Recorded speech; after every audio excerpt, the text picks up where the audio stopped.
Muy buenos días con cada uno una vez más. Que Dios les bendiga, mis hermanos, hermanas. Queremos ahora centrarnos en la palabra de Dios. Hemos estado orando, hemos estado alabando al Señor. Queremos ahora centrarnos y queremos pedir entonces la dirección de Dios. Vamos a orar. Padre celestial, gracias te damos porque estamos reunidos aquí en tu nombre. Queremos ahora disponer nuestra mente, nuestro corazón, nuestro ser a poder prepararnos a escuchar de tu palabra. Pedimos que nos dirijas a través del Espíritu Santo, el cual inspiró tu palabra, que nos guíe a entenderla, Señor. Padre, que podamos atesorar tu palabra con la disposición de obedecerla, de ponerla en práctica. Señor, gracias. En el nombre de Jesús oramos de esta manera. Amén. Amén. Muy bien. Vamos a continuar con nuestra serie basada en el libro de los Hechos, haciendo la iglesia que Dios quiere. Hemos escogido este libro porque aquí vemos el modelo de la iglesia del primer siglo, ¿no? Entonces, ¿qué mejor modelo a seguir que ese modelo en el cual Jesús instituyó, avanzó, creció, permaneció? Queremos aprender acerca de la voluntad de Dios para el desarrollo y edificar la iglesia que Dios quiere que seamos en estos tiempos, ahora para nuestra propia realidad, en nuestro contexto. Hemos estado viendo los primeros versículos, los primeros pasajes que para la iglesia pueda ser, para edificar, pueda poder avanzar como iglesia del Señor. Dios les dio una serie de recursos, les dio ciertos medios a la iglesia para que pueda hacerlo. ¿Recuerdas? Hemos estudiado ya anteriormente. Hemos tocado que con el tema identificando los medios de Dios para la iglesia que quiere, los medios, los recursos. Identificamos en primer lugar el mensaje correcto. Dios nos dio un mensaje correcto, que es el Evangelio, las buenas nuevas, el cual debemos predicar. No es predicar otra cosa, otro Evangelio, sino el Evangelio de Jesucristo. Segundo, dimos la confianza correcta, que Jesucristo fue el que resucitó. El tercer medio, recurso, el poder correcto, que era el poder del Espíritu Santo, ¿no? El cual la iglesia recibió y con él testificamos, hablamos de Jesús. Hablamos también de la motivación y de la misión correcta, ¿no? Que Dios ha dado. Son los medios y los recursos que Dios ha dado para la iglesia, para el avance.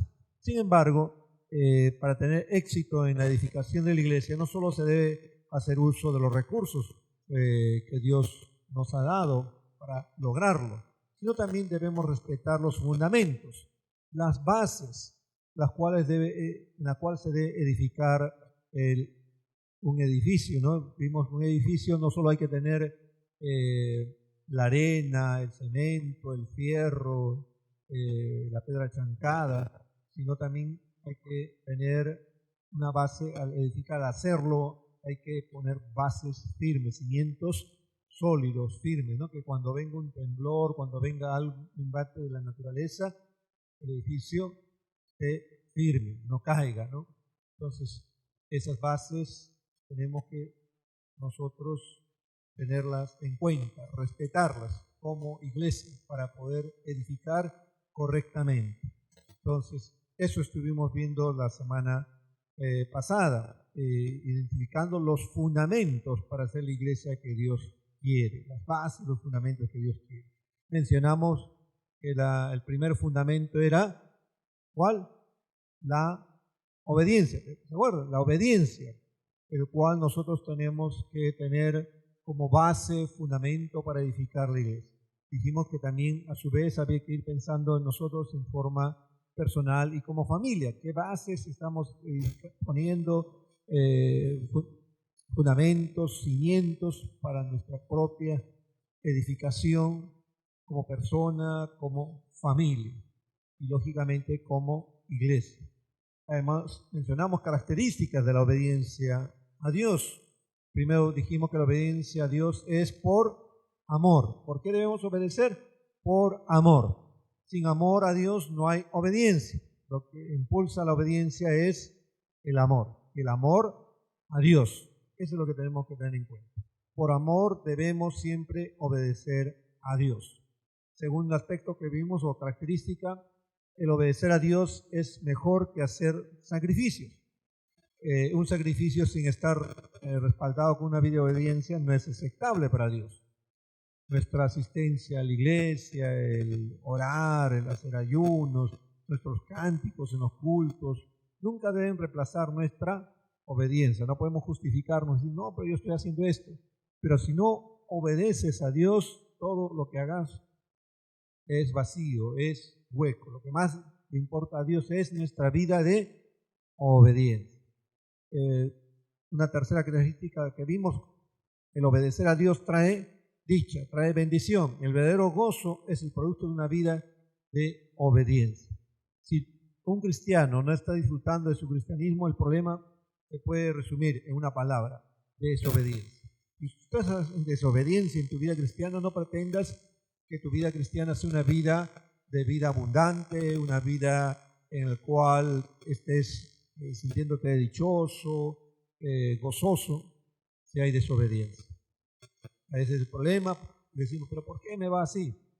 Porque a veces estamos en una vida de desobediencia. No estamos obedeciendo todo el consejo de la palabra de Dios.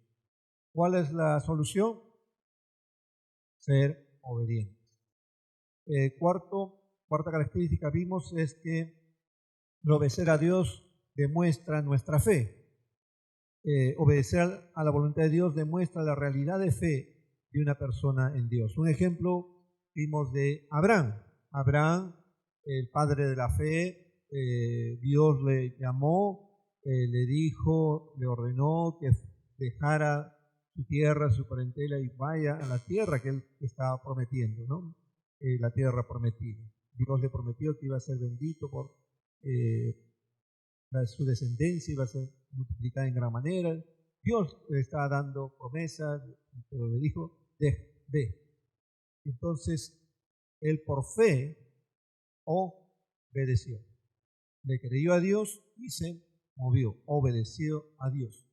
Ahí vemos ligado, ¿no?, la fe y la obediencia. Entonces, nuestra fe se va a plasmar en nuestra obediencia a Dios. Entonces, eso vimos, el primer fundamento con el cual debemos edificar la iglesia. Ahora, ¿cuál es el segundo fundamento que debemos respetar y que nos permitirá ser la iglesia que Dios quiere? Hoy vamos a ver el segundo fundamento. ¿Cuál es? La unidad. Dios quiere que estemos unidos. La unidad. Hechos 1:14, todos estos perseverarán, dice, unánimes, perseverarán unánimes. Es importante la unidad. Ahora, es lamentable observar que los discípulos, por ejemplo, cuando Jesús fue arrestado, lo llevaron a juicio, lo crucificaron, ¿qué pasó con los discípulos? ¿Qué hicieron los discípulos? Huyeron, no se mantuvieron unidos. Mateo 26:56 dice, todos los discípulos, dejándole, huyeron. Cada uno fue por su lado, cada uno estuvo separado, se dividieron, no mantuvieron unidad. Miren, eso pasó con los discípulos. Pero el Señor Jesucristo, después de haber resucitado, se acercó a ellos y fue restaurados, ¿no? Gracias a Dios los restauró. Pedro, por ejemplo, fue uno de los primeros en ser restaurados. Jesús mismo se le acercó, conversó con él y lo restauró, ¿no? Él incluso que negó a Jesús 3 veces, ¿no? Pero él lo restauró y otra vez se juntaron los discípulos y ahora estaban unidos en un mismo parecer, en un mismo propósito. Ahora bien, ¿qué características tiene la unidad como fundamento para ser la iglesia que Dios quiere? Vamos a ver entonces en esta mañana 5 características de esa unidad que Dios quiere que tengamos como base, fundamento de iglesia. Primero, la unidad es en Cristo. Nuestra unidad, tenemos que entender, recalcar, tenerlo grabado en nuestra mente que nuestra unidad es en Cristo Jesús. Mire, Gálatas 3:28. Ya no hay judío ni griego, no hay esclavo ni libre, no hay varón ni mujer, porque todos vosotros sois uno en Cristo Jesús. Somos uno en Cristo Jesús. Nuestra unidad está bien clara, es en Cristo. Tenemos entonces un fuerte lazo que nos une, está en Cristo. Un lazo fuerte, insoluble, el cual lo tenemos siempre presente. Nuestra unidad es en Cristo. Somos hermanos en Cristo, ¿no? Somos la familia del Señor, somos parte de la iglesia del Señor. Somos el cuerpo de Cristo. ¿Qué nos une? Es Cristo Jesús. Es una unidad más fuerte que cualquier otro vínculo humano, incluso más fuerte que la familia de sangre, ¿no? Eso estuvimos viendo también. ¿Quiénes son su verdadera familia? Dice, aquí los que me obedecen. Eso vimos, ¿no? Anteriormente también. La unidad es en Jesucristo. Estamos unidos aquí porque tenemos a Cristo en nuestro corazón. Él nos ha librado, Él nos ha limpiado, Él nos ha salvado, es el nuestro Señor. Entonces, partamos de ahí. Nuestra unidad es en Jesús. Segunda característica. La unidad es en mente, corazón y alma. ¿Qué característica importante tenemos de esta unidad que es espiritual? Es de que también involucra nuestra mente, nuestro corazón, nuestra alma. 1 Corintios 1:10 dice, os ruego pues, hermanos, por el nombre de nuestro Señor Jesucristo, que habléis todos una misma cosa y que no haya entre vosotros divisiones, sino que estéis perfectamente unidos en una misma mente, en un mismo parecer. Que no haya entre vosotros divisiones. No debe haber divisiones, debe haber unidad. Y entonces esto, sino que estéis perfectamente unidos, ¿en qué? En una misma mente y un mismo parecer. Misma mente. Todos tenemos que tener la misma mente. Claro que no somos, no tenemos exactamente idénticos, que la mente de un mismo chip, solitos, no. Mismo parecer mente es de que tengamos una mismo propósito, metas iguales. La unidad será entonces una misma mente y parecer. Puede haber pequeños desacuerdos, porque no todos vamos a estar de acuerdo al 100%, ¿no? Pero va a haber ciertos pequeños desacuerdos, pero nos mantenemos unidos, nos mantenemos allí juntos, pero no solo juntos porque estamos en el mismo lugar, no juntos porque hay esa unidad espiritual, que es de mente, involucra nuestro ser, todo, nuestros pensamientos, nuestro corazón. Recordad que también no somos perfectos, siempre va a haber defectos e imperfecciones, pese a esos defectos e imperfecciones, nos mantenemos unidos. ¿No? ¿Hay alguien perfecto aquí? No hay, ¿no? ¿Tenemos defectos? Tenemos defectos, pero estamos unidos. Entendemos que yo tengo defectos, mi hermano tiene defectos, aún no estamos aún en la presencia de Dios, todos aún en esa perfección, pero estamos en un mismo objetivo, en una misma meta, unidos. Así nos ha unido el Señor. Todos estamos encaminados hacia un mismo propósito, hacia una misma meta, hacia un mismo objetivo. Sin unidad de propósito es difícil, porque no es posible edificar así la iglesia. Tenemos que tener misma meta. Si unos dicen por acá y otros van por otro lado, no se puede, pues, ¿no? Si un grupo dice, vamos por este camino, el otro, vamos por el... Y al final, si no se ponen de acuerdo, se va a dividir, ¿no? Tenemos que ponernos de acuerdo en un mismo sentido. Entonces, a veces se hace, ¿quiénes van levanten la mano y dicen, no tiene que ir por acá, y otros dicen, no. Pero cuando todos deciden, vamos a ir a esto, ¿qué hacen los que no dijeron? Dicen, vamos, porque queremos mantener la unidad, vamos por donde hemos decidido todos, y vamos juntos, ¿no? Ese es, que pese que de repente no tenemos todo el parecer, pero nos unimos, mantenemos la unidad, porque tenemos un mismo propósito, una misma meta, un mismo rumbo. Entonces, sin unidad entre los hermanos de una iglesia no se puede edificar una iglesia sana. Y hay propósitos, metas claras y específicas en la palabra de Dios, que no podemos cambiarlas, ¿no? Específicamente la palabra de Dios. Y si es la palabra de Dios, con mayor razón debemos ir por ese rumbo, no podemos irnos por otro rumbo. Entonces, como iglesia, ¿cuál es el propósito que Dios nos ha dado aquí en la tierra? ¿Cuál es el propósito? El objetivo principal. A ver, ¿cuál es? ¿Cómo lo podemos resumir o cuáles son las características? A ver. Bueno, algunos dicen glorificar a Dios. Bueno, sí, es su objetivo general, glorificar a Dios. Pero ¿cómo glorificamos a Dios? Nos ha dado una gran comisión. Y hacer discípulos a todas las naciones. Ese hacer discípulos empieza como iglesia local y trasciende a diferentes partes del mundo. Por eso hacemos misiones. El lema de misiones que tenemos, ¿cuál es? Misiones, nuestra razón de ser, es nuestro objetivo, nuestro propósito, predicar el evangelio en la iglesia local y hasta la última de la tierra.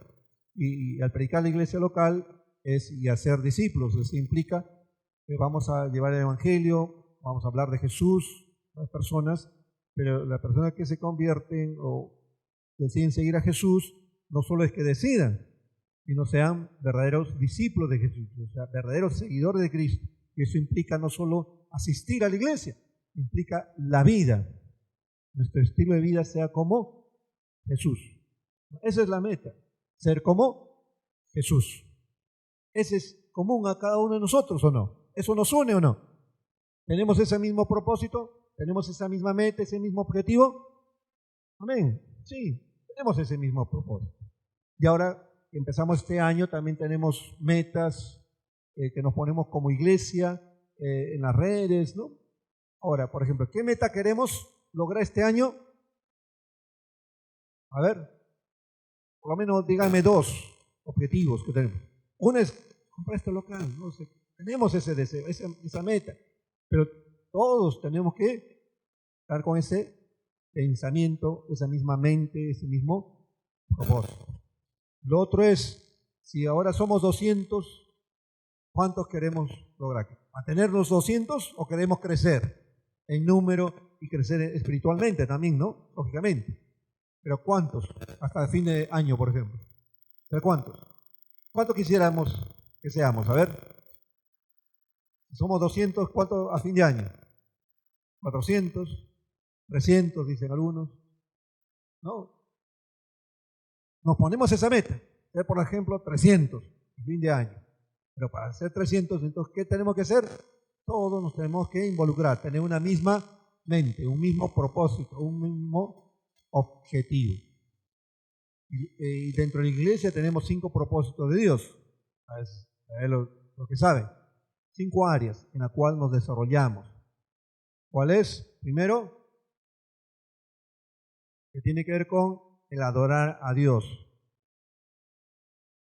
La adoración. Nuestra relación, ¿no? Nuestro devocional con Dios, el adorar, el alabarle a Dios, ¿no? Que cada día podamos hacer nuestro devocional, que podamos orar, leer la palabra de Dios.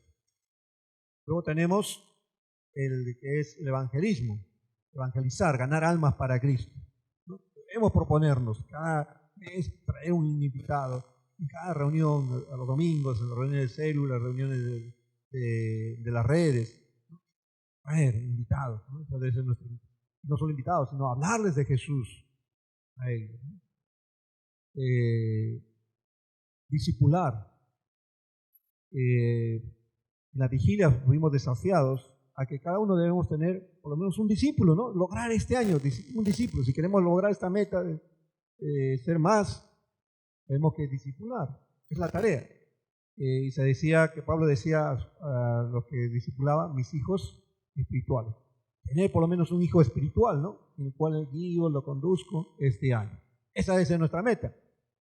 Después tenemos la área de la comunión, el área de confraternizar, estar juntos como hermanos, el tiempo de coinonía, el área el propósito del servicio, servicio, cuidarnos a otros, tenemos el kilo de amor, servirnos unos a otros, pero también el servicio a Dios en la iglesia, ¿no? El servir, debemos estar en una área de servicio. Dios me ha dado dones, talentos y debo estar sirviendo al Señor.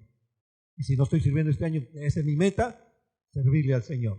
Y el servicio entre todos, complementarnos para hacer el trabajo de la iglesia.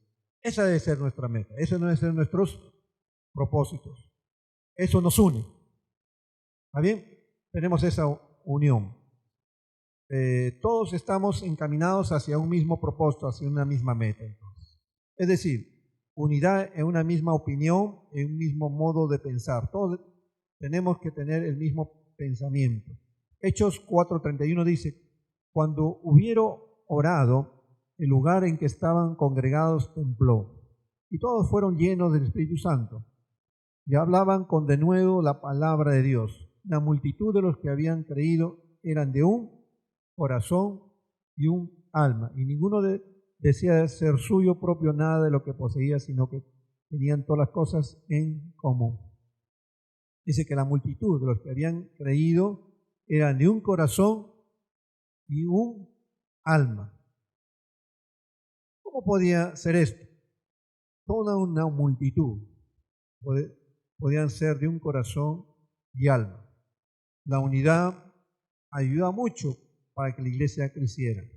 No había ahí rivalidades, egoísmo entre ellos, sino se unieron unos a otros, interesándose unos por otros. Muy importante es que podamos interesarnos, recordar que somos un cuerpo. Si hay alguien que se duele en el cuerpo, todos nos dolemos.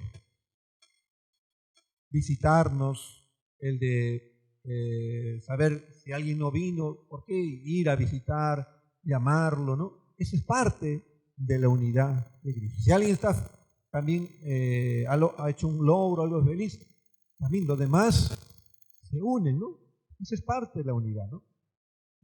Gracias mis hermanos, también algunos han estado, ayer era aniversario de bodas de mi esposa y muchos nos han estado felicitando, ¿no? Gracias mi hermano, y ver eso, ¿no? Estamos unidos, nos unimos, ¿no? En un mismo sentido. Muy bien, entonces, Dios nos bendice de esa manera. Tenemos esa segunda característica. La tercera característica, la unidad incluye a todos los hijos de Dios. Incluye a todos los hijos. O sea, todos. Todos, dice el verso que hemos leído en nuestro texto base, Hechos 1:14, todos estos perseverarán unánimes, dice todos, perseverarán unánimes en oración y ruego con las mujeres, con María, la Madre de Jesús, y con sus hermanos. Los discípulos no estaban solos para hacer esta tarea, no estaban solos allí, no eran solo los discípulos. ¿Estaban también quién? Aquí dice, las mujeres. ¿Quién más? María, la Madre de Jesús, los hermanos de Jesús. Notamos, la unidad no solamente era con los apóstoles, no era solamente con los varones, era también la unidad con las mujeres. Era una unidad integral. Todos participan, todos están involucrados, todos son parte de la unidad. Gálatas 3:28, que ya lo hemos leído anteriormente, dice, ya no hay judío ni griego, no hay esclavo ni libre, no hay varón ni mujer, porque todos vosotros sois unidos en Cristo Jesús. Dijimos, ¿no? La unidad es en Cristo, pero esta unidad también incluye a todos. El texto nos dice, no hay diferencia entre judío y griego, o sea, no hay diferencia de nacionalidad. Estamos unidos. Peruanos, chilenos, venezolanos, colombianos, israelitas, todos estamos unidos. De China, de Japón, de cualquier nacionalidad. Estamos unidos. No hay diferencia. No hay diferencia. Que tú seas de la costa, de la sierra, de la selva, de estrato social. Nada nos debe dividir, nada nos debe diferenciar. Estamos unidos en Cristo. Y esa unidad incluye a todos. No hay esclavo ni libre. O sea, podemos decir acá los empleados, los jefes, todos estamos aquí. Cualquier sea el oficio que tenga, estamos unidos aquí. No hay varón ni mujer, obviamente, ¿no? Todos, no hay diferencia allí, porque todos vosotros sois uno en Cristo. Ahora, aquí las mujeres, ¿quiénes estaban? María Magdalena, María y Marta, Salomé, y entre otras mujeres. Y estaban los hermanos del Señor. Ojo, Jesús tuvo hermanos que eran hijos de José y de María. José y María tuvieron otros hijos, no solo Jesús. Jesús tuvo hermanos. Y se mencionan en la Biblia. Miren, Marcos 6:3 nos menciona allí. Cuando Jesús se presentó ahí en la sinagoga de Nazaret, dice esto, y la gente dijo, ¿este no es el carpintero? Miren, dice ahí, Marcos 6:3. ¿No es este el carpintero, hijo de María, hermano de Jacobo, de José, de Judas y de Simón? ¿No están también aquí con vosotros sus hermanas?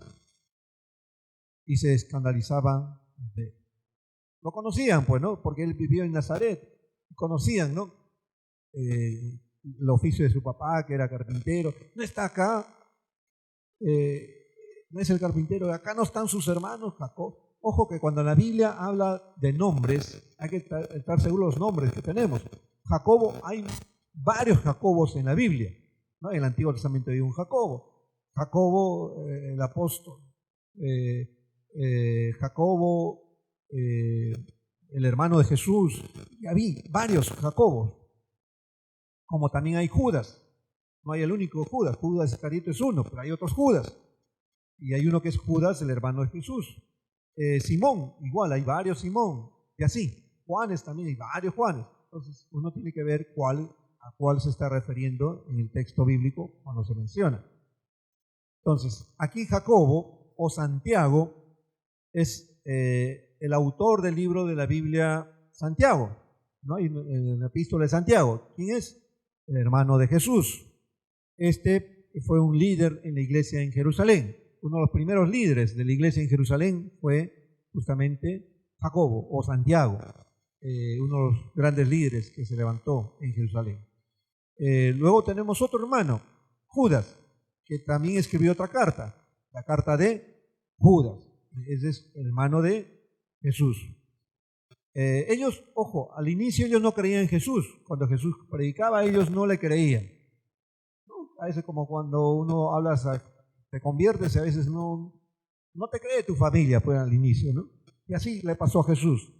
Ya después de haber resucitado, él se presentó a varios y recién le creyeron. Varios se convirtieron, ¿no? Por ejemplo, allí nos dice Corintios 15:7. Después apareció a Jacobo, después a todos los apóstoles, se le apareció a Jacobo y se dice que Jacobo, entonces ahí es donde le creyó, y luego ya los demás hermanos de Jesús también se convirtieron en seguidores de Jesucristo, y bueno, y Dios los usó, ¿no? Como Jacobo, Judas, que escribieron incluso una carta, ¿no? En la Biblia está registrada. Entonces, ahora, por otro lado, con respecto a María, la madre de Jesús, María, en ninguna parte de la Biblia encontramos que nos diga que debemos venerar a María. No nos dice que debemos adorarla y hacerla como una diosa. En ninguna parte de la Biblia nos dice eso, que debemos venerar a María. Es más, esta es la última referencia de ella en las Escrituras. Pues aquí, ya de ahí no se habla más. Las demás cartas apostólicas no se habla de Jesús, de María, y no se dice que a María hay que adorarla, que es nuestra intercesora. No dice en ninguna parte de eso. Entonces la Biblia no enseña eso. Eso quiere decir que no podemos decir que María es una persona que debemos adorarla y hacerlo como una diosa. Pero tampoco no nos vamos al otro extremo. Tampoco no quiere decir que no fue una mujer virtuosa. Fue una mujer virtuosa y de ejemplo. María también. Dios no iba a escoger a cualquier mujer. Escogió una mujer generosa de Dios, virtuosa, ejemplar, ¿no? Que fuera la que iba a guiar a Jesús, conducirla, criar a Jesús, ¿no? Entonces, no era cualquier mujer. Fue una mujer de ejemplo, virtuosa. Ella merece también nuestro respeto. Ella también, ahora, hay que entender que ella era como nosotros, hombres y mujeres, y necesitaba también arrepentirse, necesitaba salvación de Dios. Ella también tuvo que arrepentirse de sus pecados, necesitaba ser salvada de la condenación eterna. Y es interesante lo que nos dice Lucas 1:47, ella misma dice, y mi espíritu se regocija en Dios mi Salvador, porque ella entendía que necesitaba un Salvador también, porque reconocía que era pecadora. Y entonces ella creyó también en Jesús y fue salva también. ¿Está bien? Entonces, por ello no podemos elevar a un papel entonces a María de decir corredentora con Cristo, ¿no? Porque sabemos cierto grupo religioso la hace como corredentora, que ella es salvadora. No es así. No la podemos elevar a ese peldaño, a ese nivel. Jesús es el Salvador, ¿no? María necesitó del Salvador de Jesús también. Por otro lado, es una mentira decir que María tuvo nacimiento virginal. Jesús es el único que tuvo nacimiento virginal. María fue virgen. Y en el poder del Espíritu Santo, Jesús se encarna, siendo Dios, se encarna en el vientre de María por el poder del Espíritu Santo y se hace hombre. Y ahí luego nace Jesús. María en ese momento no conocía varón, fue virgen. Pero hay una cierta doctrina que dice que María, su nacimiento de María fue virginal también. Así como Jesús, también María, él nació, fue virgen de su mamá también. Y que tuvo, ¿para qué? Para elevarla como una diosa, pues, ¿no? También es falso, nacimiento virginal. Otros incluso se atreven a decir que María tuvo una asunción, así como Jesús tuvo la ascensión al cielo después de haber resucitado, apareció a todos y luego se despidió de sus discípulos y ascendió a los cielos. También hay una doctrina que María tuvo ascensión. Tampoco, en ninguna parte de la Biblia dice eso. Son mentiras, cosas que surgieron en la época más oscura de la iglesia, en la época de la Edad Media. Entonces, cosas que surgieron, mentiras que muchos se lo creen. Entonces, no es. Tengamos en su lugar correcto. María, como las demás mujeres, con los discípulos, también fueron seguidores de Jesús, algunos hermanos de Jesús también. Entonces, todos ellos estuvieron unidos. Entonces, al margen de todo lo que hemos visto, volviendo al tema, en estos momentos que hemos leído el texto, los creyentes estaban juntos, estaban unidos. Ahora, la unidad de la iglesia incluye entonces a todos, y si hablamos de la iglesia de Villasol, incluiría, todos están involucrados, la red de los niños, los adolescentes, jóvenes adultos, varones, damas, matrimonios. No es que estemos divididos, y no debe haber distinción entre todos. Todos somos un solo cuerpo en Cristo. Todos estamos unidos en Cristo. No es de que yo soy de varones y no tengo que ver nada con la red de las damas o nada que ver con red de matrimonios, nos peleamos. No. Ya no debe haber peleas, conflictos entre nosotros. Nos debemos unir. Amén. Igual, dentro de las redes también tenemos células o coordinaciones. Tampoco no es, si lo dividimos, no es para crear división en la iglesia, es para poder trabajar mejor, para poder organizarnos mejor, para poder atender mejor. Ese es el objetivo, no es para dividir, es para organizarnos mejor y hacer mejor el trabajo de la iglesia. Es como el cuerpo. nuestro cuerpo humano, ¿no? Tiene manos, pies, oídos, ojos, diferentes órganos, cada uno cumpliendo su función. Nos unimos y el cuerpo marcha y avanza adelante, pero todo unido. No puede decir la mano, no te necesito al pie. No podemos. Y todos debemos de ir en una misma mente, un mismo propósito, juntos, como un cuerpo. Esa es la idea, la figura que nos pone la Biblia de esa unidad que tenemos. Entonces, no podemos hacernos dividir. Todos estamos incluidos, incluso también los ministerios. Ministerio de Comunicaciones, el Ministerio de Adoración, el Ministerio de la Academia Bíblica, los anfitriones. No que yo soy de este ministerio, yo no. Todos nos complementamos, estamos unidos. ¿Está bien? Muy bien. Cuarta característica de la unidad. La unidad hay que mantenerla.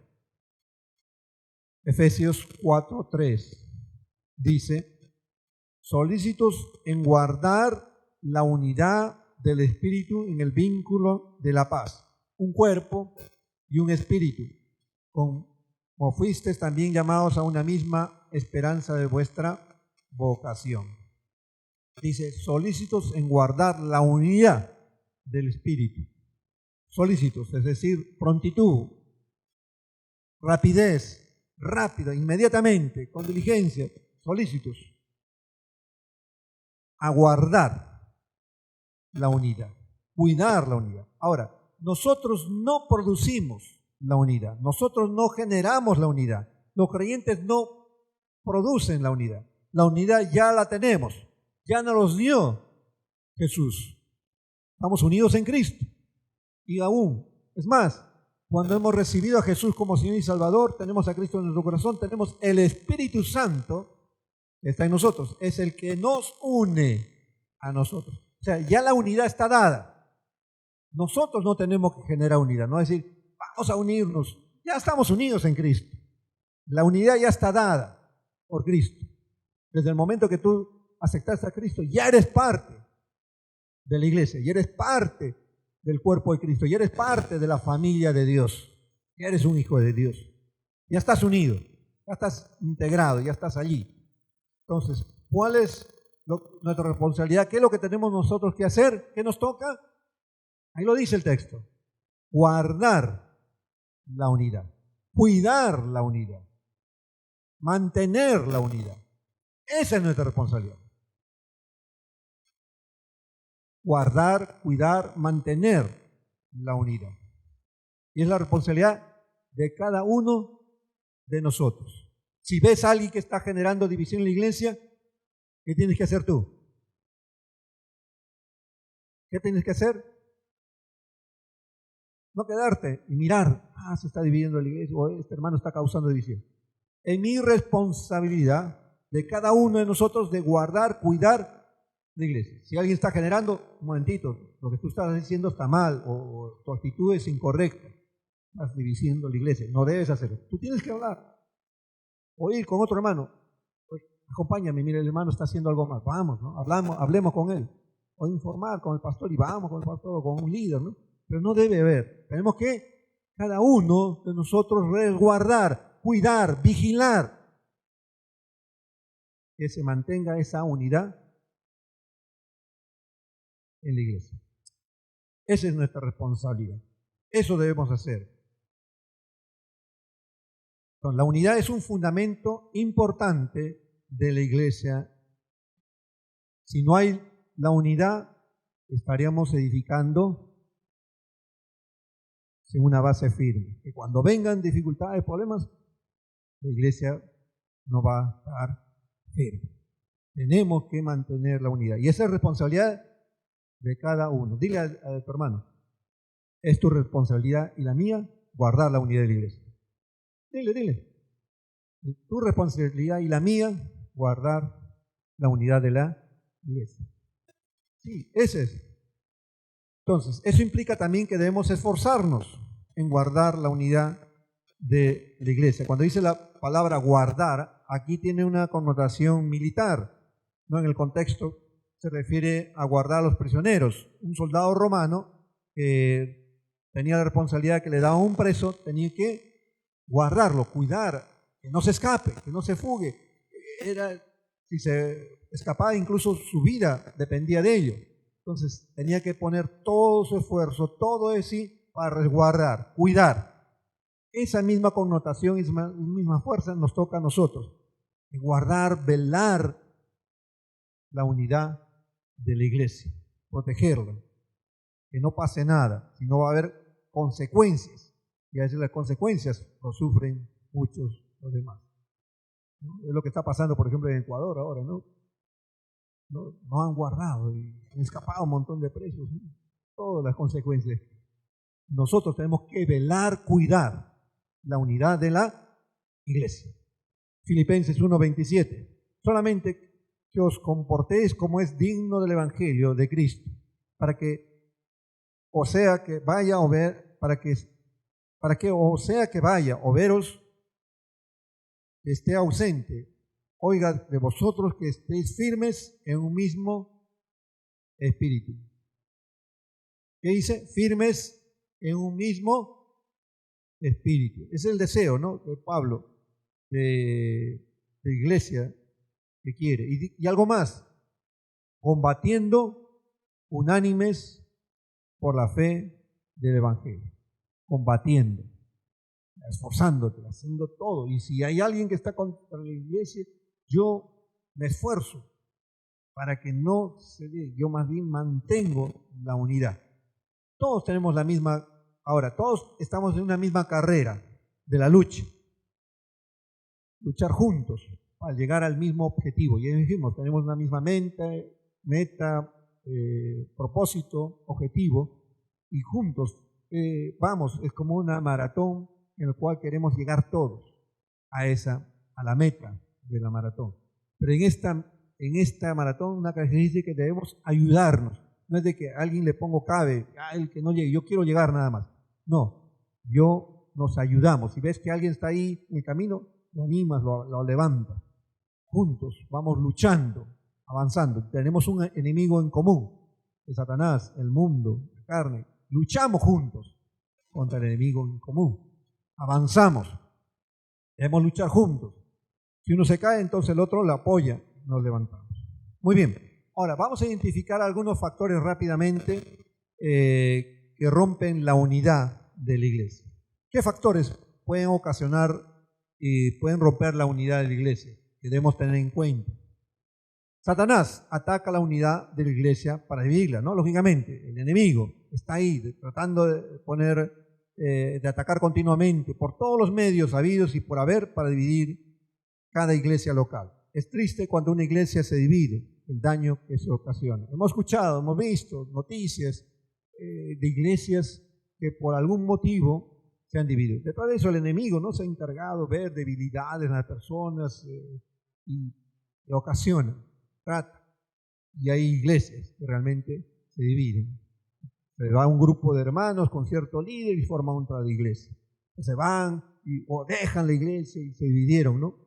Y causan daño. Mucha gente se va, mucha gente se pierde en el camino o se van detrás de una doctrina errada, falsa, y dañan a la gente y dan mal testimonio a la gente que no conoce a Cristo, ¿no? Ellos dicen que deben estar unidos, pero mire cómo están, ¿no? Cómo viven, cómo son. Segundo, por seguir a ciertos líderes religiosos, ¿no? A veces se dicen, no, pues yo sigo tal líder, tal persona. A veces seguimos a los hombres, a los líderes humanos. Y eso estaba pasando, por ejemplo, en la iglesia de Corintios. En la iglesia de Corintios estaba pasando eso. Miren, 1 Corintios 1:11. Porque he sido informado acerca de vosotros, hermanos míos, por los de Cloé, que hay entre vosotros contiendas, o sea, peleas, pleito entre ustedes. Quiero decir que cada uno de vosotros dice, yo soy de Pablo, yo soy de Apolos, yo soy de Cefas, yo de Cristo. ¿Acaso está dividido Cristo? ¿Fue crucificado Pablo por vosotros o fuisteis bautizados en el nombre de Pablo? O sea, se estaban peleando, había contienda, había división en la iglesia, porque unos decían, yo soy seguidor de Pablo, no, yo soy mejor, otros, yo soy de Apolos, mi grupito es mejor que el tuyo. mi líder es mejor que el tuyo. Entonces están incluso peleando, disputándose entre ellos. De Cefas o Pedro, ¿no? Incluso unos eran más espirituales, dicen, nosotros somos de Cristo. Usted sigue ahora, nosotros somos de Cristo, decían, ¿no? Pero no de que sean más realmente espirituales, sino se hacían más espirituales, pero estaban en la carne, porque estaban peleándose entre los hermanos de la congregación. Pablo entonces llama la atención. Esto no debe dar. ¿Por qué? Porque estamos siguiendo líderes religiosos. Cuando seguimos determinados hermanos, tenemos preferencia por cierto líder, no va a haber unidad en la iglesia, sino contiendas, divisiones, porque unos seguirán a determinado líder y otros seguirán a otro líder. Como consecuencia, habrá una división, como pasó en Corintios. Y lamentablemente, cuando hay división en una iglesia, surge cierto líder, algunos están de acuerdo con ese líder, sí, yo estoy apoyo al líder, a este líder porque tiene razón, esto pasa en la iglesia, que el pastor, que el otro, mejor vámonos, y se van detrás de ese líder y generan una nueva, y forman una nueva iglesia. Surgió una división. Y a veces no es tanto por seguir a Dios, por principio bíblico, sino seguir a un líder. Y eso no debe ser. Tengamos en cuenta, las personas, los miembros de una congregación no le pertenecen al líder ni al pastor, solo le pertenecen ¿a quién? A Dios. Recuerda, si tú eres pastor, si eres líder, tutor, tienes a cargo personas, recuerda, no te pertenecen, no son tu propiedad. Dios nos ha dado mayordomía, nos ha dado a cargo para que cuides. Vas a tener responsabilidad, sí, de cuidar, proteger, pero no te pertenecen. Es como las cosas que Dios nos da, los recursos que Dios le da, todo le pertenece a Dios. Nosotros somos administradores, mayordomos que tenemos que rendir cuentas, pero no nos pertenece, le pertenece a Dios. Él es el dueño, Él es el pastor de pastores, y a Él le pertenece. Entonces, igual, a veces hay líderes, pastores, yo me voy y me llevo a mi gente, ellos me pertenecen, ellos son míos, ¿no? Y a veces piensan así. No, equivocado. 3. El chisme y el falso testimonio también divide. Un rumor falso de alguien, de un líder, puede generar, o de un pastor, genera división muchas veces. Proverbios 6:19 dice, el testigo falso que habla mentiras y el que siembra discordia entre hermanos. El chisme es un problema en la iglesia que afecta mucho para poder tener la unidad que Dios desea entre nosotros, ¿no? Y a veces por ello hasta se puede dividir la iglesia. Cuidado, desde un momento el chisme lo mejor es, un momentito, si me vas a decir algo, ¿estás seguro de lo que me estás diciendo es verdad?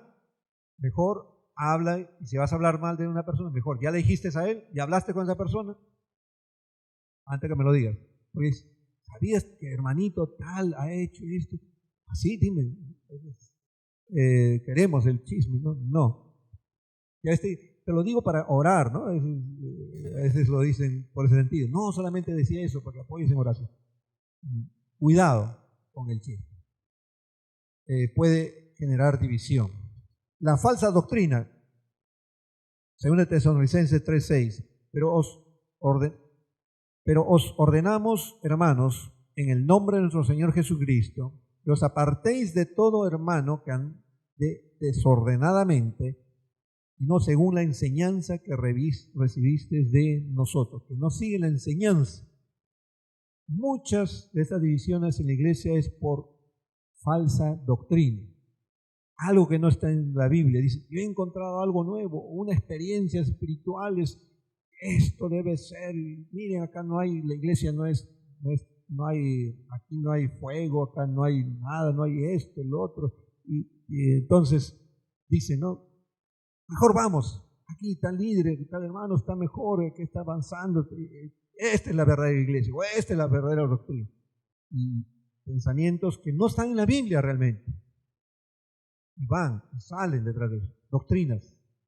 Lo que la Biblia dice, surgen falsos maestros, falsas doctrinas dentro de la iglesia. Lobos entran para destruir y se llevan las ovejas. ¿Sabías que hay Dios Madre? ¿No? Se mete en la iglesia y se llevan las ovejas. ¿No? Doctrinas. Jesús, ¿sabías que ha tenido hijos? Que has tenido esposa. Algunos dicen, ¿no? Eso. Sí, y generan doctrinas. Acá, nosotros somos descendientes de Jesús, ¿no? Así, o sea, hablando en el sentido de linaje, de sangre. Doctrinas cerradas y así salen. Y gente que luego cree en esas falsas doctrinas y genera división. O Dios me ha dicho a través de un sueño que esto debemos hacer esto en la iglesia, y algo que a veces no está en la Biblia. Y entonces ha profetizado, ¿no? Ciertas profecías comienzan. Y no, y genera división. ¿Qué tenemos que hacer nosotros? ¿Qué tenemos que hacer cuando algo surge así? Tenemos que guardar, cuidar la iglesia. Confrontar con la palabra de Dios, decirlo, ¿no? O si no, hablarlo, comunicarlo al líder, no quedarnos allí, pasivos. Tenemos que guardar, cuidar la unidad de la iglesia. ¿Está bien? ¿Estamos? Esto puede surgir en una red, puede surgir en una célula, algún comentario. Debemos siempre guardar, cuidar la unidad de la iglesia. Entonces, ¿qué hacer para mantener la unidad? Siendo instrumentos de paz, esforzarnos, guardar esa unidad, mantener la paz, estar unidos siempre en armonía. Salmo 133, 1. Mirad cuán bueno y cuán delicioso es habitar los hermanos juntos en armonía, ¿no? Qué bueno, ¿no? Es ver que estamos acá unidos, pero algo que usted dice que hay armonía, ¿no? Dice, cuán delicioso y cuán bueno es cuando vemos eso, que hay el vínculo de la paz, cuando hay armonía, ¿no? Anteriormente el pastor Marcelo predicó acerca de la armonía, ¿se acuerdan? Que debe haber entre la iglesia, o sea, todos un mismo sentir, todos encajar como la música, el instrumento, el compás de la iglesia, ¿no? Estar ahí. Esa armonía debe darse entre nosotros, mantener entonces siendo instrumentos de paz. Recordar que tenemos una misma esperanza, ¿no? Somos unidos, estamos en Cristo y tenemos metas, objetivos y tenemos una misma esperanza. Cristo viene pronto, iremos con Él y estaremos en el cielo con Él. Esa es nuestra esperanza que todo pasará, su palabra permanecerá. También reconciliarse con tu hermano. Si estás peleado con un hermano, ¿qué tienes que hacer? Es reconciliar para mantener la unidad de la iglesia. No puede estar peleado, no va a haber unidad. Tenemos que reconciliar. ¿Te has peleado con un hermano, hermana, en la iglesia? Si aún no te has reconciliado, tienes que reconciliar. Es parte de guardar la unidad de la iglesia. Nos dice esto, Mateo 5:23.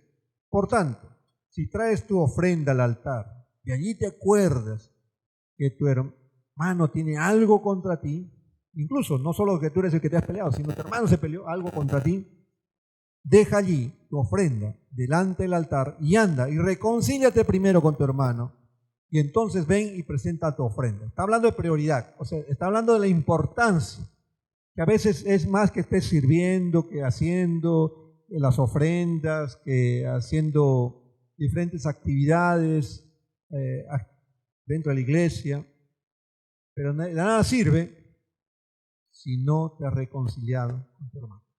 Primero, hazlo primero, reconcíliate. ¿Por qué? Hay que mantener la unidad de la iglesia. Cuidarla, mantiene. Y cuidar tu corazón, cuidar el corazón de tu hermano. Porque cuando no hay reconciliación, ¿qué hay? Rencilla, falta de perdón, y eso hace daño, tanto a ti como al resto, a la congregación.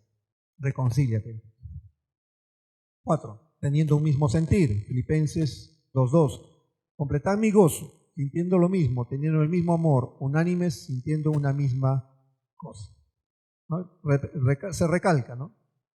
El mismo sentir, el mismo, y así, sentir el gozo del Señor, teniendo un mismo amor.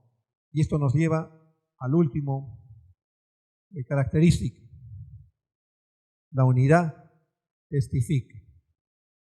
Juan 17:23 dice: yo en ellos y tú en mí, para que sean perfectos en unidad, para que el mundo conozca que tú me enviaste y que los ha amado a ellos como también a mí me has amado. La unidad, dice aquí, es para que el mundo conozca que tú me enviaste. El Señor Jesús mora en el corazón de los hijos de Dios. Cuando un cristiano reconoce que Cristo vive en su corazón, empieza a buscar la unidad de los verdaderos cristianos. La unidad de los hijos de Dios es vital para que el mundo crea que Dios envió a su Hijo Jesucristo a salvarnos. La unidad que debe haber entre nosotros debe ser lo que atrae a la gente inconversa, a los que no conocen de Dios. Que sepan que en Dios hay salvación. Cuando el pueblo de Dios se ama y se respeta, no es porque estemos en un todo, eso no implica que todos estamos de acuerdo en todo, ¿no? Pero nos unimos. Cristo mora en nosotros y estamos unidos, pese a nuestras diferencias. Pero esa unidad ahí está en el vínculo del amor. Jesús nos dice en Juan 13:34, un mandamiento nuevo os doy, que os améis unos a otros, como yo os he amado, que también os améis unos a otros. En esto conocerán todos que sois mis discípulos, si tuvieren amor los unos con los otros. ¿Cómo van a conocer la gente que somos discípulos de Jesús? En el amor, en la unidad, en el vínculo del amor, en la unidad que nosotros tenemos. El mejor testimonio que podemos dar al mundo es nuestra unidad en amor. Entonces, mantengamos esa unidad y un vínculo es el amor. Yo antes de ser cristiano, yo me pensaba ser cristiano a mi manera, y asistía a unas reuniones de jóvenes, a unos paseos. Algo que me llama la atención es, algo tienen ellos que yo no tengo.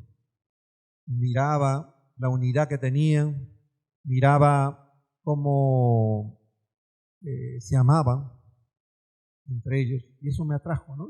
Aún quería seguir, conocer más de la iglesia, y bueno, ya posteriormente entendí que para tener eso es que tenía que tener a Cristo en mi corazón, arrepentirme de mis pecados, reconciliarme con Dios y hacer a Jesús mi Señor y Salvador. Pero vuelvo a repetir, el hecho de ver eso de una otra manera me atrajo a buscar más de Dios, buscar de Él. Y así debe ser.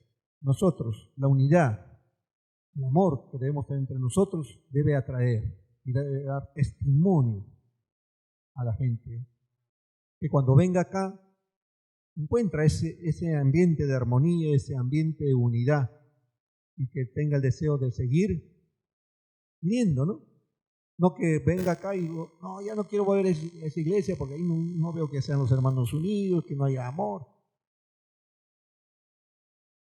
¿Esa responsabilidad de quién es? Nuestra. Tenemos que guardar esa unidad. Y cada uno de nosotros somos responsables. Amén. Concluyendo entonces, la unidad es un fundamento importante de la vida de iglesia. Recordemos entonces que nuestra unidad es en Cristo, es en mente, corazón y alma. Nuestra unidad nos incluye a todos los hijos de Dios. Nuestra unidad tenemos que mantenerla, guardarla. Con nuestra unidad testificamos del amor de Dios hacia los demás. Amén. Oramos. Señor, gracias te damos por lo que nos has hablado. Hemos entendido anteriormente que para edificar la iglesia, cuán importante es la obediencia. Hoy hemos entendido acerca de la unidad. La unidad, cuán importante es para poder edificar tu iglesia. Reconocer que estamos unidos en Cristo. Que esta unidad tiene que ver con una misma mente, un corazón, alma, es decir, mismos propósitos, metas, objetivos que nos unen. Que todos tenemos que involucrarnos, hombres, mujeres, niños, jóvenes, todos estamos en ello. No hay diferencia.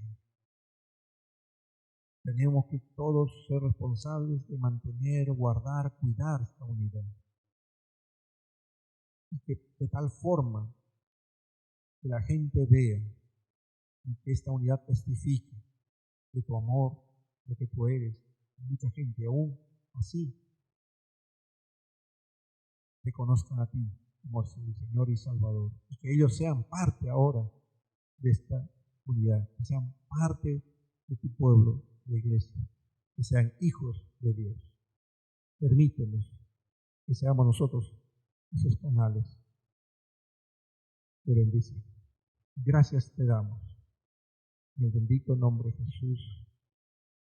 Amén.